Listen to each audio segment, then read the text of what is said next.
Well, sir, 20 years. I mean, been quite a long time since it happened. I mean, how's it been since then? Um, to start it all off, 20 years seems like a long time, but when you lose somebody that close, it's a daily reminder as well as now a yearly reminder.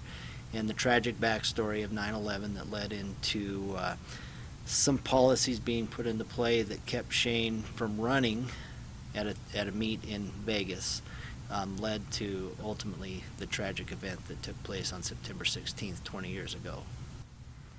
Um, when you got the news, I mean, what did you find out? Was it that morning, that evening, the morning after? How'd it go through when the news broke? And this is probably the most emotional part for me because on when September 11th happened, the University of Wyoming held a candlelight vigil shortly after 9/11 that led to all athletic events being canceled. President Bush put an end to all activities, saying that we were kind of in a season of mourning.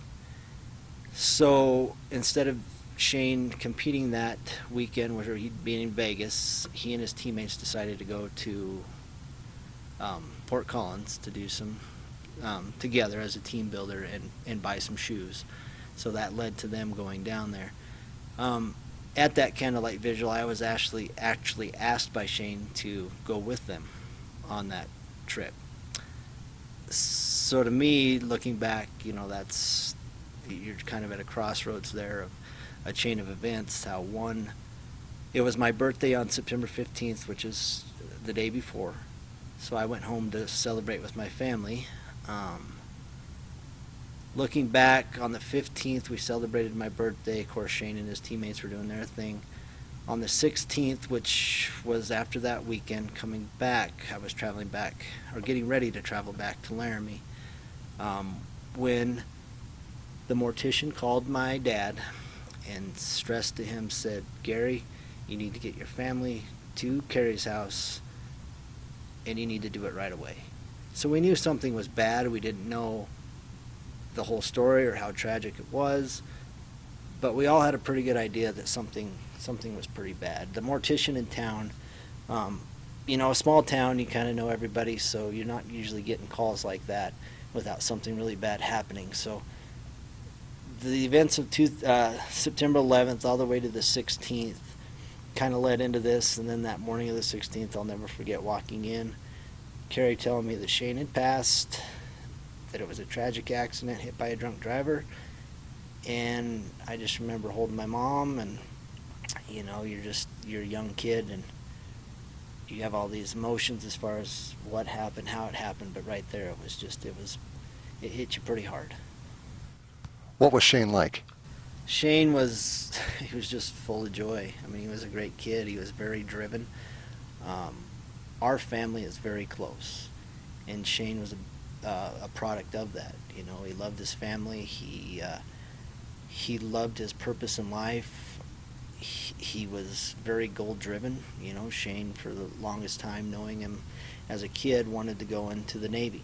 It was kind of a family thing, and he really pursued it, to come to find out that he was colorblind and wasn't going to be able to pursue that route.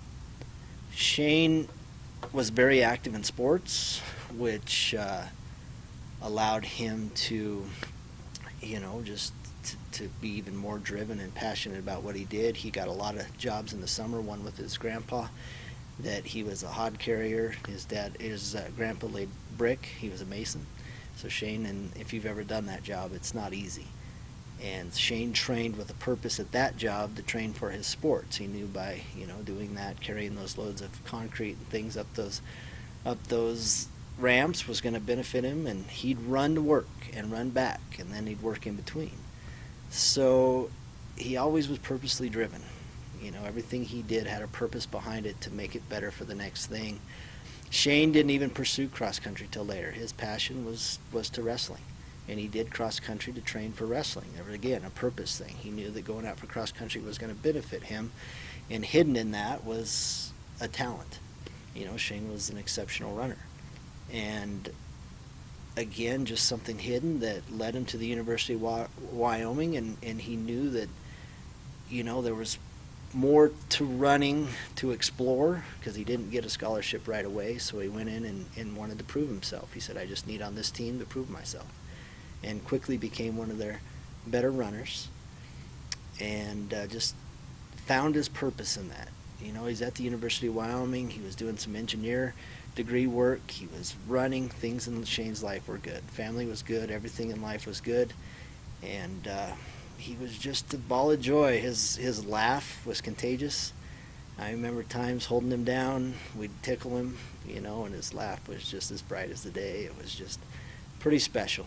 And he just fit right in. All of us cousins were, around the same age, so we had shared a lot of the same experiences in life. We were all kind of in the same place in our life.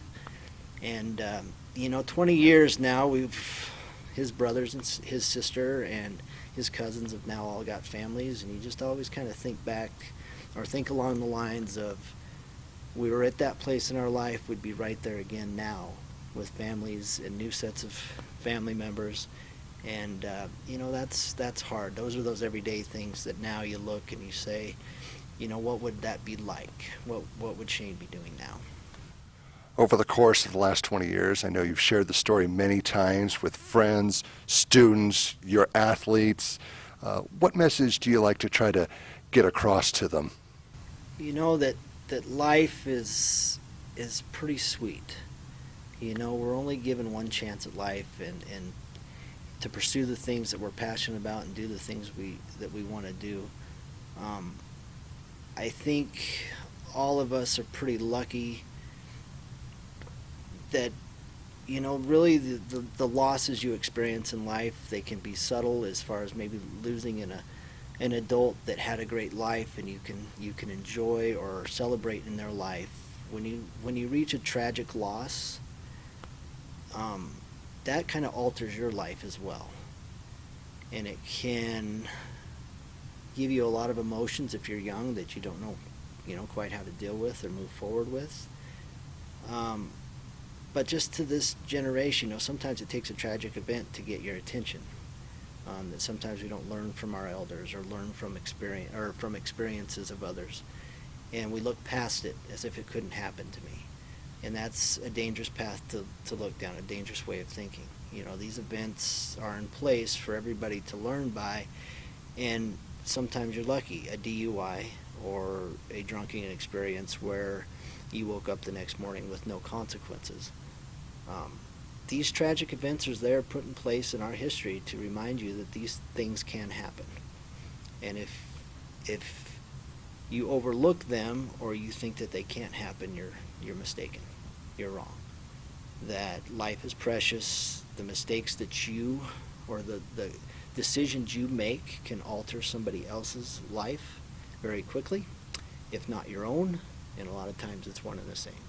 That it's a trickle effect, that your consequences, your actions can affect not just one, but a whole state, a whole country, multiple family members, and it's just, it's a message that I think is one that can never be talked about enough. Shane and the other members of the cross-country team have been, shall we say, remembered and memorialized, and can anything different or better be done? I don't think there's more you can do. I think there's always subtleties to how you go about it. I think the 8 symbol with the wing foot, this event was as tragic as any as I can respond to. There's a lot of loss in life, and people have experienced a lot of life. In our situation, this was a pretty impactful event that just now a symbol. A winged foot with an 8 in it can symbolize the consequences of the wrong decision. And you see those on the back of police cars. You see those on vehicles. I have one on my vehicle. I have one on my... I have 24 rocks that I've thrown out in my my driveway that have the symbol on it. It's just a symbol now that kind of recognizes the 8. I think the university's done a great job. They have a whole memorial park. They have a track that symbolizes the 8. I think you go down in Laramie, it's just as bright as ever. I think the memorial runs that every family does, or events that bring attention to this tragic event is important. You know, I think in 20 years, I think the families and communities and the state itself has done a great job of keeping those 8 boys' lives, those memories bright, and to shed light on what can happen if you do make the wrong choice.